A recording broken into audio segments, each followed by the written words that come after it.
Hi, my name's Kate. I'll be your server this evening, and oh, Sophia, hi, it's so good to see you.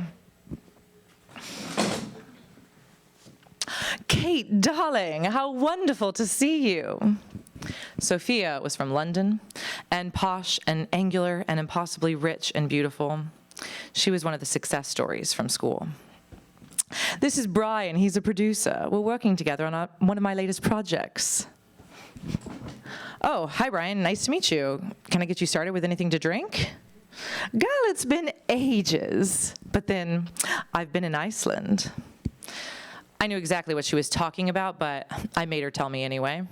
Me and everybody else that I went to film school with knew that she had just gotten 3 episodes as a director on a new Amazon series shot in Iceland, and oh my God, it was incredible. We got to shoot on the sides of all these active volcanoes, and the whole thing was about this real-life woman seismologist, and she was there as a consult.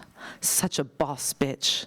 Do you know, men tried to tell her that she couldn't do it, and they all tried to fuck her, but she told them where to put it. Oh, wow. Sounds awesome, yeah. And what about you? I heard that you and Layla were up for that Netflix job. What happened with that? Oh, yeah, I didn't get it. Layla did, though. Layla was my ex, the one I'd had the crazy relationship with at film school. Sophia was edging around the question because she had known about her insanity just like everybody else. For years, people have been walking into stairwells all around my film school to find me crying in them. Oh, I cried my way all around New York City, especially on the subway. Now, real New Yorkers know crying on the subway is a rite of passage. Bonus points if you're in yesterday's clothes and the only form of currency that you have on you is a completely full punch card from Cold Stone Creamery. I cried all around New York, but mostly I cried in the stairwells at school, which actually was kind of a vibe because the film school in my school was a couple floors above the music school. So you'd be in the stairwell, having a good cry, really getting into it, and then you'd suddenly hear this beautiful music wafting up from the floor below, this string symphony from the music students rehearsing, a beautiful score to a terrible movie. Back to the restaurant. Have you heard about what's happening back at school? Professor M, he's been accused. Professor M? Yes. Apparently, 5 women have come forward already, and they say there's more. This was 2017, and it was the height of the MeToo movement. Accusations were everywhere. And I did not know how to think or to feel. I had worked in the industry for years before I came to film school. I was an assistant. I worked for this famous director after that first internship, and then I worked for a really successful producer. So I saw things, I experienced things, but this is just the way things were.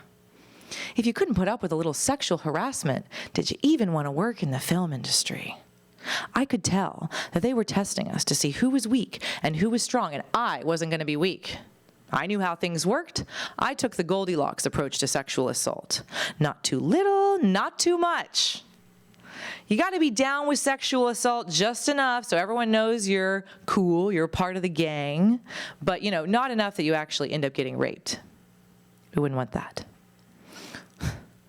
I could stand up here all night and I could tell you about the weird, invasive shit that men and some women in power did to me and everyone else around me, and everyone else said and thought it was totally normal.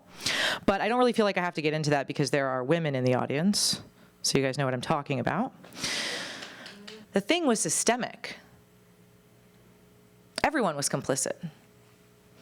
And now the industry said it was changing, and all those line-walking skills I had been carefully cultivating were apparently useless. And the only script or story idea that any company wanted from a woman writer was about sexual assault. They wanted strong women characters.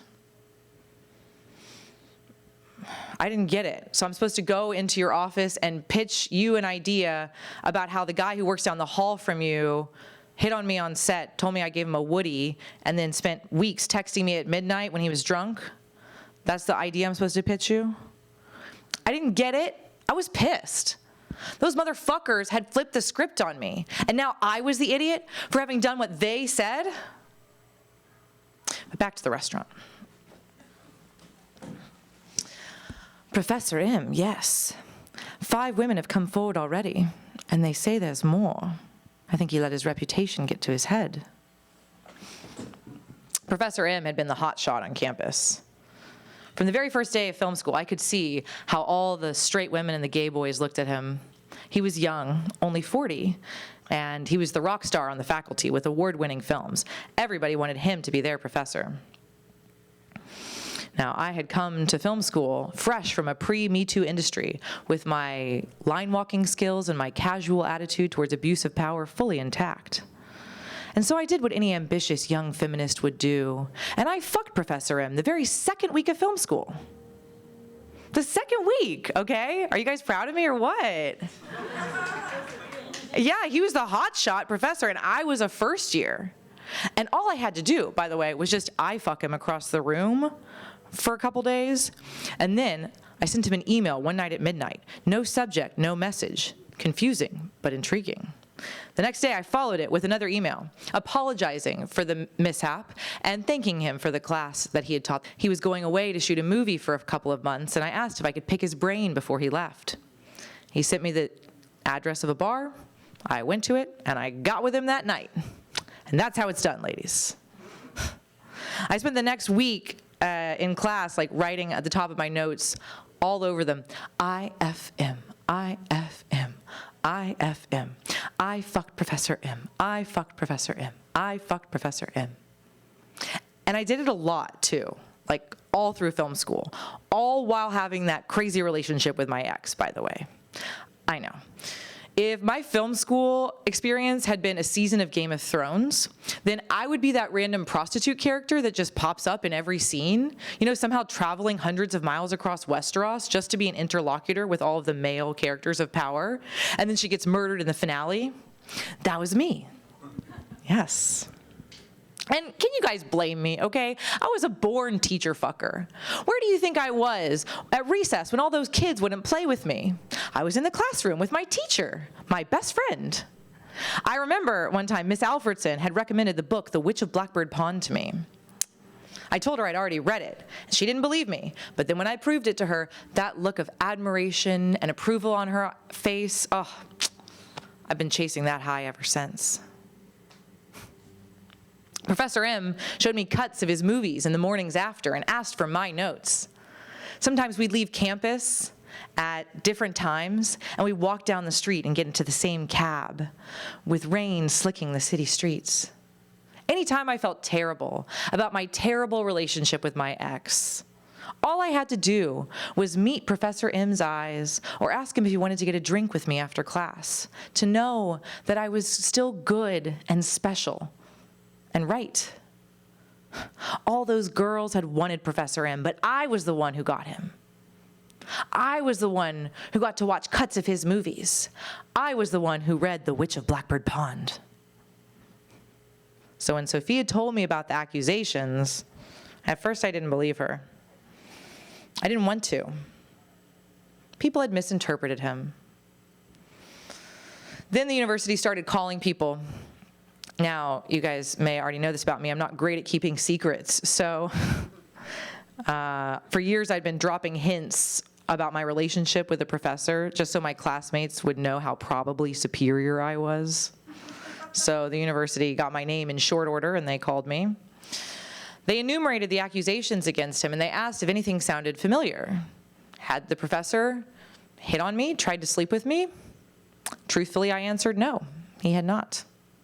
Had I had a sexual relationship with Professor M? I lied. I said no. If he was a predator, then what did that make me? He hadn't even needed to groom me. I had just slicked myself up in bacon grease and hogtied myself at the mouth of the predator's cave. I guess I came pre-groomed at this point. I had let men touch me, and I said nothing. I had seen them harm other people, and I said nothing. I sought predators out, and I offered myself up to them. I was thinking maybe I wasn't one of those strong women characters that the industry was always talking about. Was I a predator? Was I a victim? Was that why my ex had been so terrible to me, because I deserved it? Men and women in power had told me I was weak if I didn't put up with this, and now because I had embraced it wholeheartedly, somehow I was worse than weak. Just tell me the rules of the game and I will play them. What do I have to do to show you that I want this, that I deserve it? I gave them my fucking dignity. Was that not enough?